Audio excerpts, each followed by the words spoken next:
Hello, my fellow angels. Welcome back to another video. So, as you know, I am in college and I've been very busy, so I haven't been posting a lot. My last video that I did post as a full video was an unboxing video of stuff that I got from my grandparents as a care package. But today I wanted to do something a little lighthearted. So, if anybody knows me, some of my followers do know me personally, they know that I'm a bookworm. And for the month of fall, or the season of fall, I should say, from September, October, and November, I have challenged myself to read fall themed books, and that's gone better than I thought.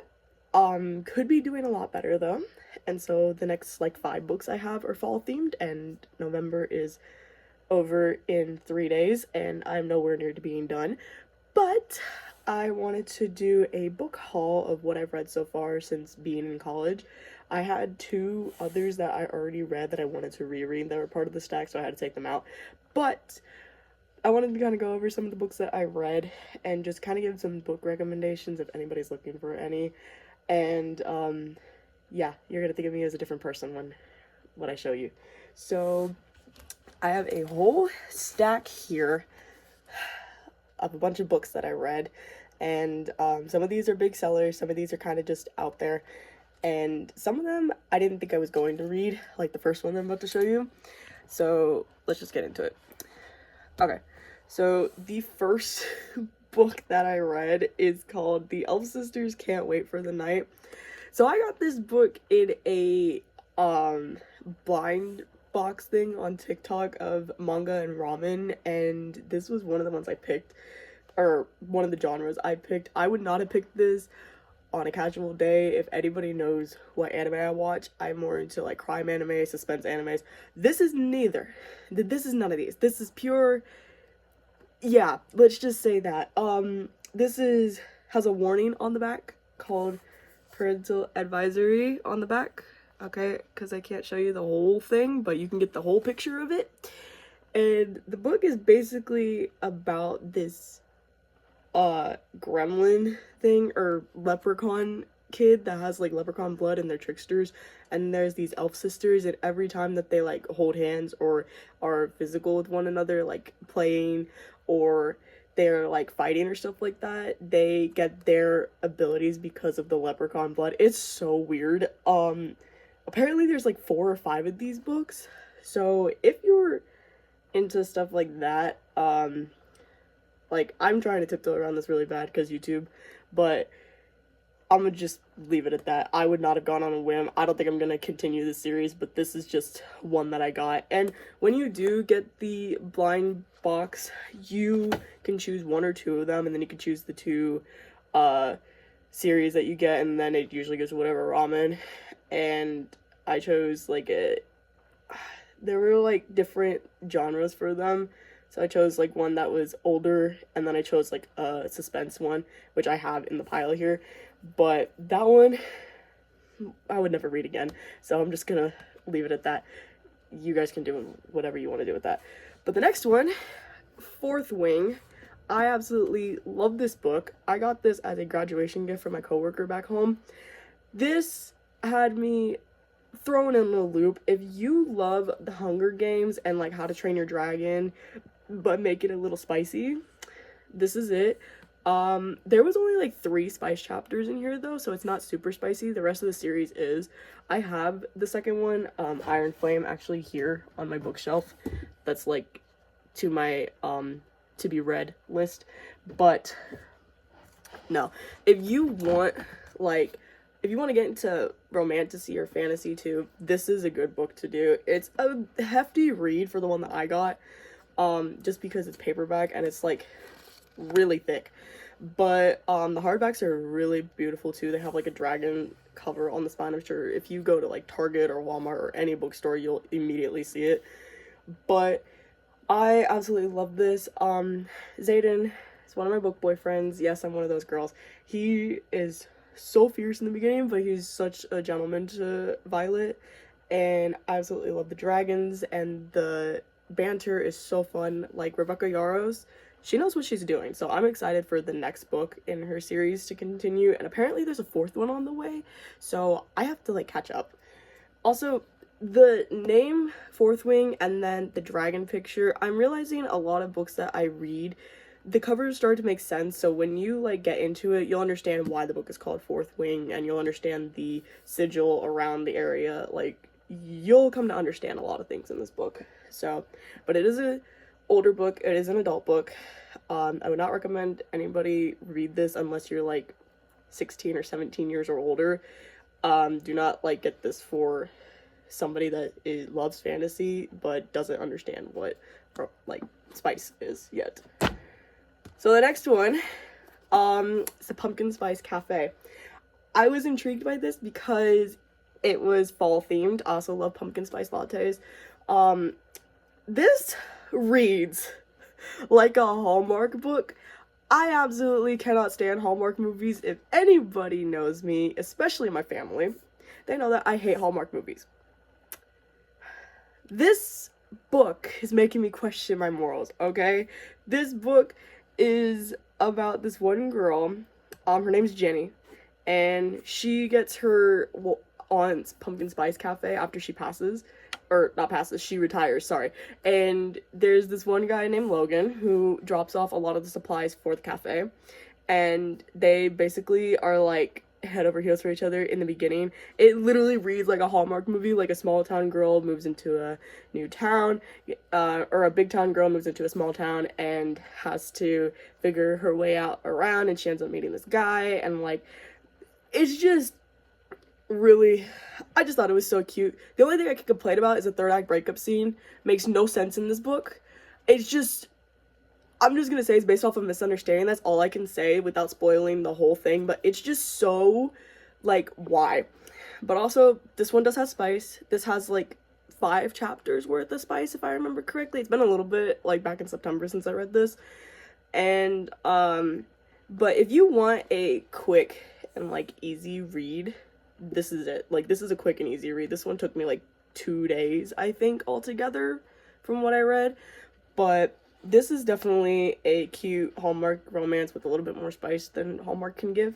But if you want something fall-themed, or just in general, the Dream Harbor series is really cute. I have the next book to read too, is this partly fall, the Cinnabon Bookstore, which is the second one. And then I think the third one is the Christmas Tree Farm. So I'm definitely getting that one for around Christmas time.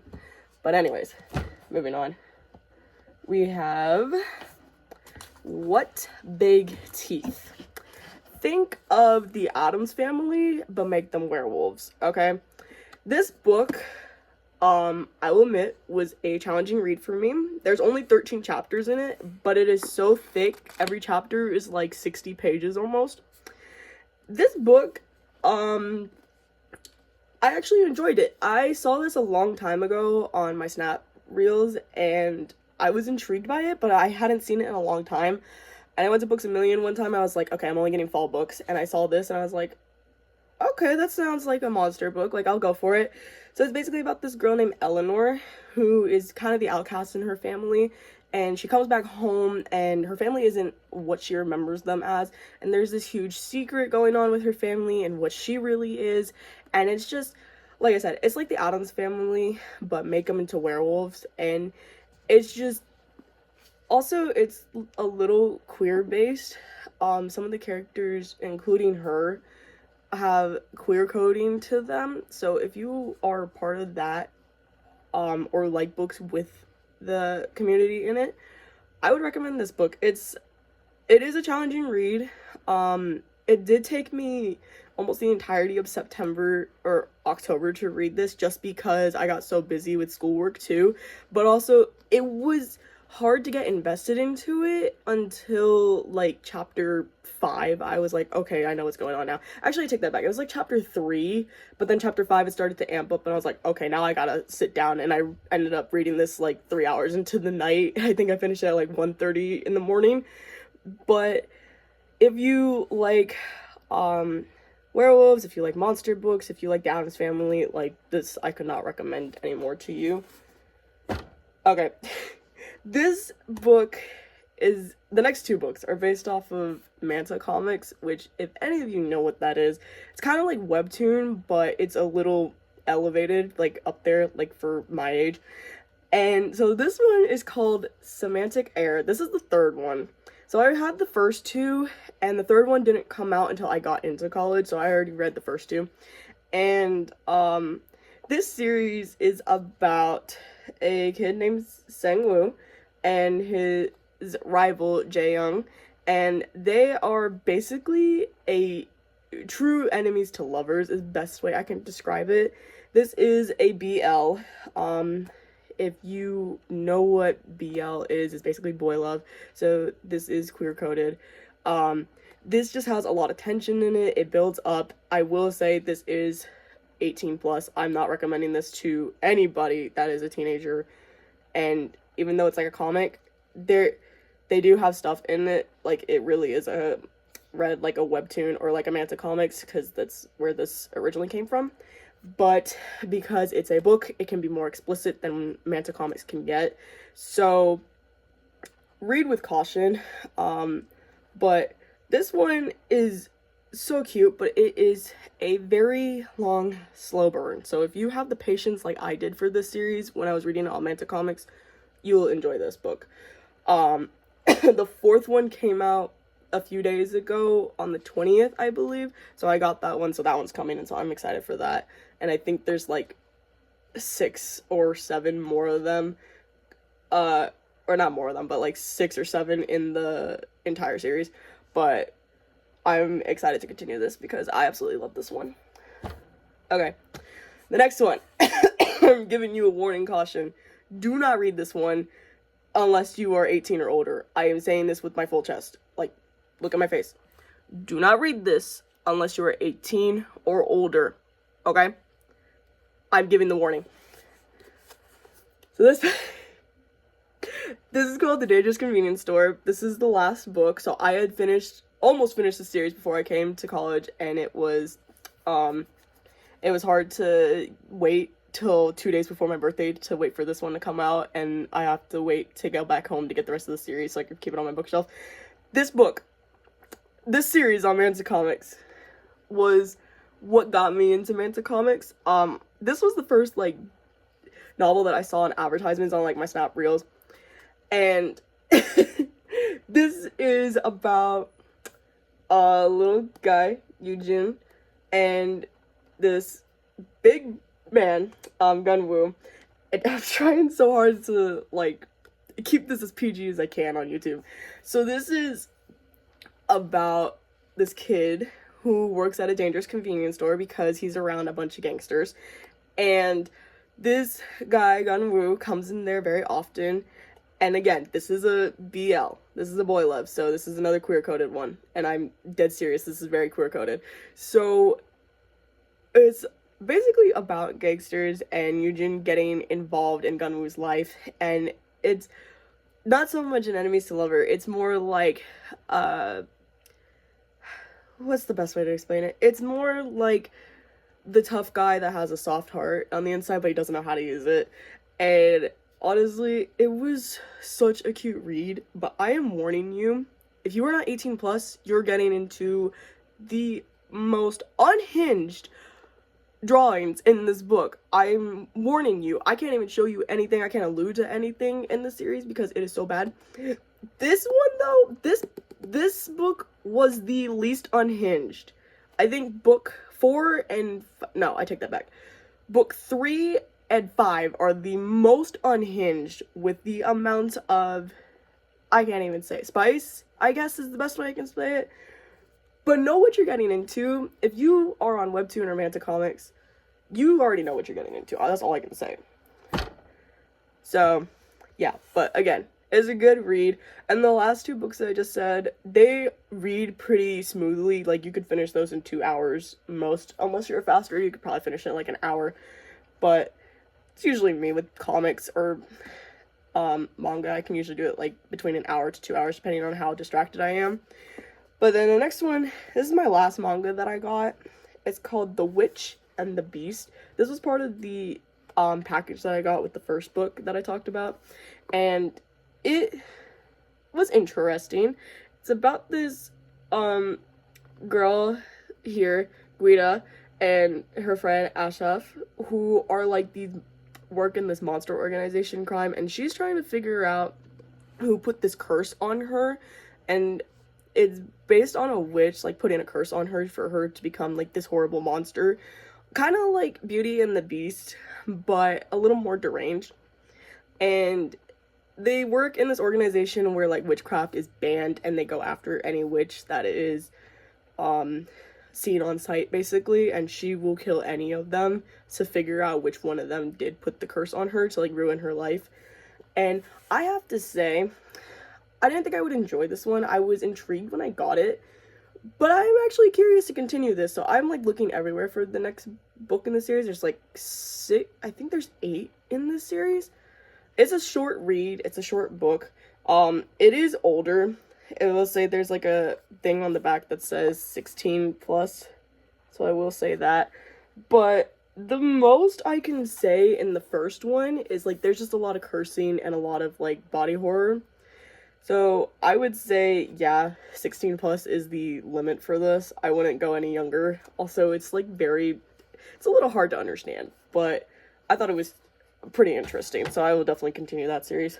Okay, this next one had me in a chokehold with the cliffhanger it left me on. I'm still so mad, and I am still reeling to get the second one and continue the series, because I think there's a 4th one coming out, and the 3rd one just came out like a few months ago. But this is The Assistant to the Villain. I absolutely fell in love with this book. I'm always rooting for villains in some aspect, not because I think that they, like, a lot of villains deserve a second chance. I just find them interesting, and the fact that we get, like, the villain's point of view sometimes in this really helps the story. So, this book is about a girl named Evie, who becomes the assistant to the most dangerous villain in the village. And, like, he is pretty unhinged with what he does in his little lair. If you read the synopsis on the back, it literally talks about him doing body dismemberment, and that's scary. But he there's more to him than it seems, and I was very, very ticked off with how the story ended. It leaves on a big cliffhanger. I am not ready for the rest of the series. I was ready to cry at the end. This book is so cute. It definitely is for an older audience, just because of all the swearing and allusions to spice and all that, but there is no spice. I will say there's no spice in this. There's no spicy scenes, there's nothing like that. But I wouldn't recommend this book until you're like 15 or 16 years older, just because of all the cursing and swearing in it. But it is a good like fantasy read. I thought it was a pretty good quick read for me. I read it in like, altogether I think I read it in like 2 days. Honestly, I sat down, had like time to read it one day, and I read 2 hours for like 2 hours straight, and I got through halfway through the book. So if you are the type of speed like I am, you could read this in like 5 hours. If you have nothing to do, like, pick this book up. If you love fantasy too, like, this is definitely it. And the comedy in this works so well. Like, the characters are so cute together. But this book, yeah, this is great. So on the final one, I'm gonna have to like blur the cover in some aspect because it's pretty graphic. But this book is called The Eyes Are the Best Part, and that's all I'm gonna say. The cover, I think YouTube will kill me if I show you what's on the cover, so I'm just gonna tiptoe around this book. This one was towards Halloween when I read this, and I just finished this like about a week ago. This book is something else. It is psychological terror and like horror. It's about this girl Ji-won and her sister Ji-hun and their mother.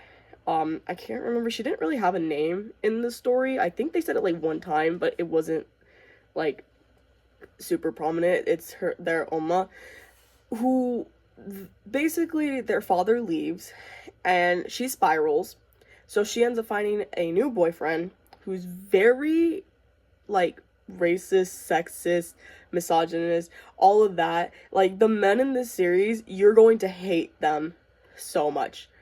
And I don't blame the author. I think she did a great job categorizing all the characters, and it is based around just the thought of like your mind breaking after everything wrong can happen in your life, and it's done really well. It's from the perspective of a Korean American, so there is culture in this, and I think they did really good with the um narrative that they were going with. I will say, like, I did bookmark a lot. I don't usually bookmark in books, but this was one I got as like a blind book, and I did end up bookmarking and tabbing just to like show there's some foreshadowing in the book that I was like, okay, this has to mean something, and it did. And there's parts where I'm like, okay, this is where she breaks, or this is her breaking point. But this book is only like 300 pages, not even. This one was an easy read. It was also really graphic too. If you have a weak stomach, you're gonna be gagging sometimes. I don't, so I was like, okay, this isn't that bad. But it's pretty dark. And that's basically all I can really say. And just the way that the characters' minds break, truly amazing. The way the ending happened though too, I have to double check to see if there's another book in the series, but I don't think there is, and that sucks because it left on such a big cliffhanger. And I wish there was more to it, but that's all I can really say without being like, oh yeah, so I can go into this much detail. Like, this book is very graphic. Like I said, the cover, I think YouTube would kill me for. But I'm gonna warn you, like, if you have a weak stomach, do not read this book. If you're not into horror, do not read it. Do not give this book to, like, anybody really young. Give this book to, like, somebody that's 16 or older. Like, a lot of these book recommendations I'm giving to you are either 16 or older or 18 and older. Like, do not give this to your 13-year-old that is goth or emo and into horror, unless they, you know, unless you're that kind of parent. But I'm just saying, these books are, like, unhinged. So, again, going off of how many books I've read in the fall so far, it's a lot, or kind of a lot, I guess you could say, but just from being up here in college, again, this is how many books I've read. I've read 1, 2, 3, 4, 6, 7, 8, 9, I've read 9, and I'm on my 10th one that's also fall themed. But this is what I wanted to show you, what I've been doing for a while now. So I hope to post regularly on shorts again if I have any ideas on what to post. But I just kind of wanted to do an update of why I've been so busy, mainly because books take over my life sometimes, but also because school is coming to a close for the semester, for my first semester. I'm literally done in like 2 weeks. So I'm currently on fall break and just had time to do this, so thank you for watching. I will keep you angels posted. Until next time, bye-bye!